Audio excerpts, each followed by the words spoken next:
Hello बच्चों, welcome on dreamer study. And हम बात करने वाले हैं किस तरीके से आप लोग अपनी बोर्ड एग्ज़ाम कॉपी लिखेंगे फिज़िक्स की 2025 में।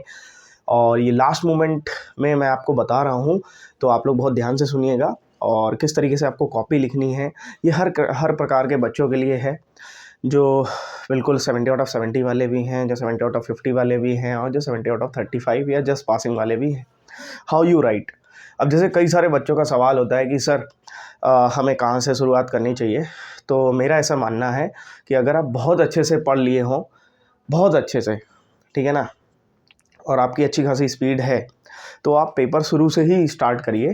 ठीक है ना, नहीं आया समझ में, शुरू से ही स्टार्ट करिए, 1 से 2 से, इस तरीके से, है ना।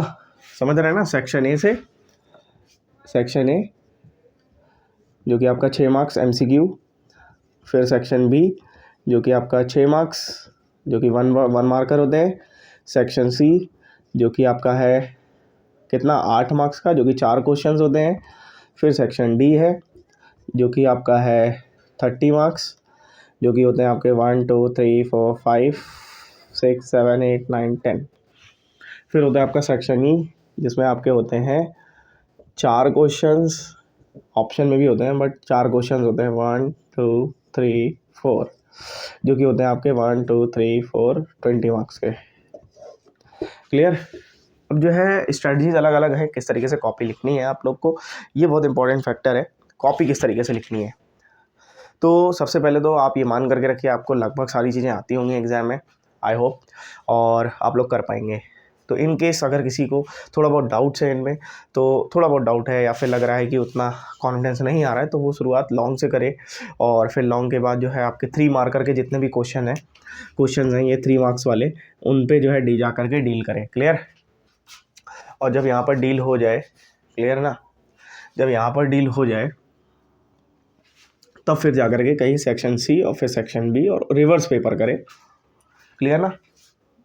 ऐसा भी कर सकता है आगे, मतलब शुरुआत से भी कर सकता है पेपर, तो उसमें कोई दिक्कत वाली बात नहीं। पहली बात तो ये है। दूसरी बात ये है कि जैसे एग्ज़ाम में कोई भी क्वेश्चन छोड़ करके नहीं आना है, फिर से अटैम्प्ट जरूर करिए सारे क्वेश्चंस। क्योंकि अगर मैं बोर्ड एग्जामिनर हूँ और मैं आपकी कॉपी चेक कर रहा हूँ, तो अगर कोई बात लिखी होगी जब भी मैं उसमें अवॉइड कर पाऊँगा, उससे रिलेटेड जो भी बात लिखी होगी, अगर मैं पूरे मार्क्स नहीं भी दे सकता हूँ तो मैं 3 out of 2, 3 out of 1.5, 3 out of 1, ऐसे तो मार्क्स दे ही सकता हूँ। तो आपको 0 मिलने से अच्छा है कि 1 या 2 मार्क्स मिल जाए, या हो सकता है 3 आउट ऑफ 3 अवॉर्ड हो जाए अगर आप छोड़े नहीं तो। ये सारी बातें ध्यान रखिएगा। क्लियर ना। क्योंकि आप जो है एकदम से एग्ज़ाम पेपर देखा और आपको 1-2 सवाल अगर नहीं ऐसे लग रहे हैं कि जो आप बना पाएंगे, तो आप एकदम से सर पकड़ लेते हैं। ठीक है ना। ऐसे भाई फिर से मैं बोल रहा हूँ कि अगर 70 नंबर का पेपर है और अगर आपको वहाँ पे देखिए कितने नंबर तक का हमको आ रहा है, अगर आपको 60 प्लस का भी आ रहा है, तो that is a very nice thing. ठीक है ना। ऐसे बैठने से कुछ नहीं होगा। देखिए फिर से मानिए, एग्जाम में ऐसे बैठने से कुछ नहीं होगा। यही होता है कि जो लोग बहादुर होते हैं वो बिल्कुल भयभीत नहीं होते। एग्जाम में भी हो, कुछ भी हो, तो लाइफ में कुछ भी हो, तो इतना फ़र्क नहीं पड़ता उनको। ठीक है, फ़र्क पड़ता है बट वो भयभीत नहीं होते, मतलब भागते नहीं हो वहाँ से। तो आप भी जो है एग्ज़ाम में ये मान करके रखिए कि आपने 365 दिन अगर मेहनत करी है, तो एग्ज़ाम वाले दिन जब मतलब एग्ज़ाम है, तो आपका अच्छा ही जाना है, 100% आप अच्छा करेंगे।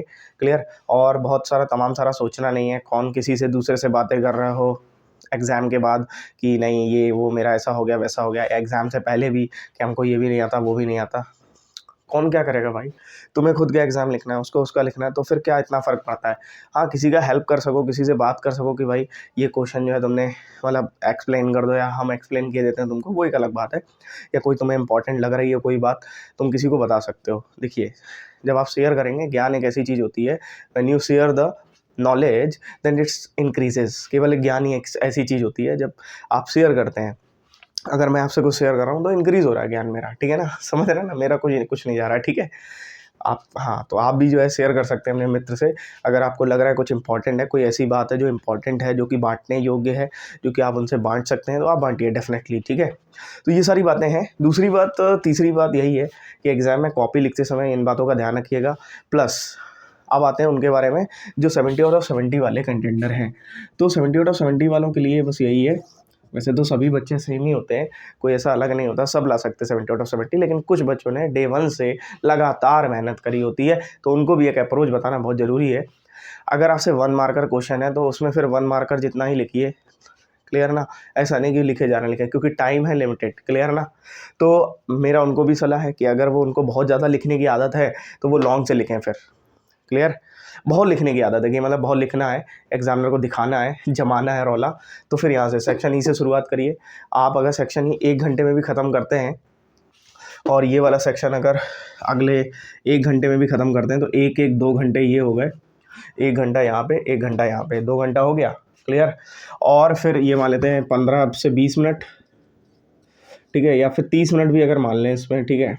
तो ये लगेंगे कितने, 20 मिनट, और एमसीक्यू में कितने मिनट लगने हैं ना, कितने भी, तो फिर एमसीक्यू में 10 मिनट लग गए, ठीक है। वैसे तो ये एग्जैक्ट टाइम हो गया, लेकिन पेपर आपको फिर भी जो है 10-15 मिनट पहले ही ख़त्म करना है, ये मार्जिन लेकर के चलना है, because you are the contender of 70 out of 70। So you check your, cross check your, क्या बोलते हैं, जो भी आपकी मिस्टेक्स हैं वो देख सकते हैं।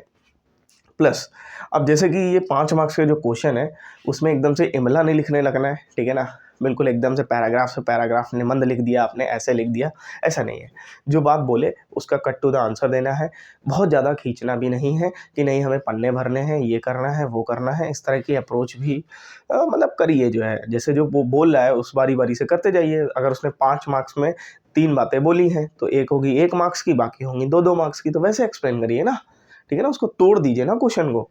अब जैसे क्वेश्चन बोल रहा है पीएन जंक्शन डायोड क्या होता है, और बोल दे कि बताइए explain with the help of diagram of क्या बोलते हैं half wave rectifier and how it's work, है ना। तो कैसे वो वर्क कर रहा है, वर्किंग सिस्टम बता दो उसका। तो फिर क्या हो गया, ये वर्किंग हो गई आपकी 1 से 2 मार्क्स की, डायग्राम हो गया आपका 1 से 1.5 मार्क्स का, ठीक है। और फिर उसके बाद जो है इधर पीएन जंक्शन डायोड हो गया आपका 1 मार्क्स का, ठीक है, 1 से 1.5 2 जो भी हो। तो इस तरीके से आपने एक्सप्लेन कर दिया 5 मार्क्स से, है कि नहीं, कोई दिक्कत है क्या। फॉरवर्ड वाइज रिवर्स वाइज पूछे तो 2.5 मार्क्स का हो गया, फॉरवर्ड वाइज 2.5 मार्क्स का हो गया, रिवर्स वाइज एक्सप्लेन कर दिया अच्छे से। तो इस तरीके से कॉपी लिखनी है भाई।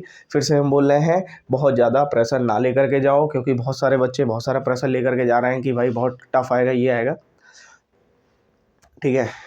टफ आएगा जब भी आप कर लेंगे और इजी आएगा जब भी आप कर लेंगे, क्योंकि आपको नहीं पता ना कौन सा टफ है समझ रहे हैं ना। कुछ तो भैया कुछ के लिए तो इजी भी टफ होगा, तो फिर तो वो जो है स्टैंडर्ड सेट वो उसका निकाल दीजिए। हाँ 2-4 सवाल ऐसे होते हैं जो हर बार फंसाने वाले होते हैं, तो ठीक है ना, कर देंगे ना उनको भी।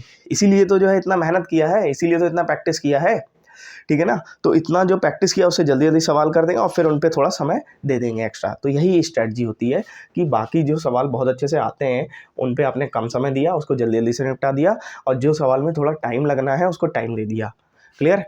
चलिए हम आगे भी आप लोग के लिए थोड़ा और भी कर रहे हैं। तो चलिए इस वीडियो में इतना ही। आप लोग अच्छे से पेपर करिए, कॉपी अच्छे से लिखिए। Best of luck for your exam and मिलते हैं आगे।